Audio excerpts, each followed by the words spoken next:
असम में बीजेपी साल दर साल अपने प्रदर्शन से बेहतर करती जा रही है, लेकिन इस बार आरक्षण को लेकर जो विपक्ष ने एक पूरा नैरेटिव गढ़ा है वो अपने आप में बीजेपी के लिए बार बार सफाई देने का मुद्दा बन रहा है। हमारे साथ गृह मंत्री अमित शाह इस वक्त मौजूद हैं।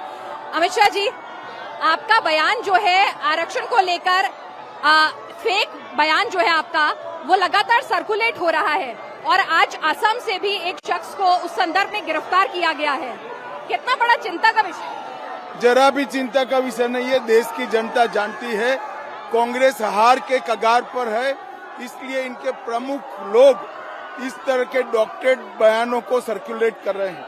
ये बयान फर्जी पने से देश की जनता का हृदय जीता नहीं जाता। ये बयान आया कहाँ से ये सर्कुलेट होना शुरू हुआ? आपने कभी ऐसा कुछ कहा था आरक्षण को लेकर? नहीं, मुझे बताया गया तमिलनाडु से किसी ने मॉर्फ कर सर्कुलेट किया है। मेरा ओरिजिनल टैप भी अब सर्कुलेट हो चुका है कि मैं क्या बोला था। मैंने मुस्लिम आरक्षण हटाने की बात कर दी, उन्होंने इसको टेक्नोलॉजी के सहारे पर एसटी एससी ओबीसी कर दिया। Bharatiya Janata party ST SC OBC आरक्षण की समर्थक है, हटाने का सवाल ही नहीं था। मैंने कहा था कि हम मुस्लिम आरक्षण को।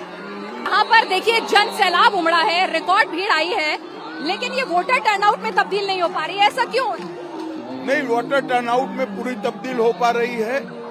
इस बार इलेक्शन कमीशन ने जिनके मृत्यु हुए थे, जो बाहर गए थे, वो सारे लोगों को वोटर लिस्ट से हटाने का या तो दूसरी जगह डालने का काम किया। इसके कारण मतदाता सूची पूरी क्लीन अप हुई।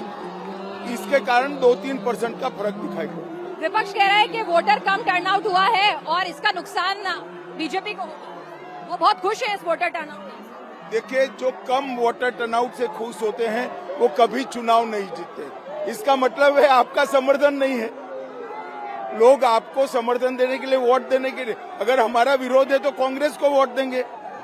ये बताइए कि संविधान खत्म कर देंगे अगर आप 400 पार आ गए हैं, ये नैरेटिव विपक्ष के दिमाग में आया कहाँ से? वो तो आप राहुल बाबा के लोगों को पूछो। हमारे पास 10 साल से संविधान बदलने की शक्ति इस देश की जनता ने दी है। हमने जो एब्सोल्यूट मेजोरिटी मिला उसका अधिकार का उपयोग कर 370 हटाया, राम मंदिर बनाया, ट्रिपल तलाक समाप्त किया, क्रिमिनल एक्ट्स बदले। हमने आरक्षण पर कभी आघात नहीं किया। विपक्ष कह रहा है कि 400 पार का नारा अब रैलियों में सुनाई नहीं देता है, क्योंकि आपको भी लग रहा है वो आकलन थोड़ा बड़ा था। देखिए, आप लोग 300 पार का हमारा नारा था, उस वक्त भी ऐसा ही करते थे, मगर अब आप काउंटिंग के दिन देखना 400 पार। अभी भी अमित शाह जी कह रहे हैं 400 पार। निश्चित रूप से विपक्ष कह रहे हैं आप पोलराइज कर रहे हैं इलेक्शन, क्योंकि आपको अपने मन मुताबिक जो आकलन है वो नहीं दिख रहा है। देखिए, मेरा फेक वीडियो प्रसारित करने से ज्यादा पोलराइज करने का क्या प्रयास हो सकता है? हम नहीं कर रहे। हमने एक भी फेक वीडियो सर्कुलेट नहीं। अमित शाह जी, हमसे बातचीत करने के लिए आपका बहुत बहुत शुक्रिया।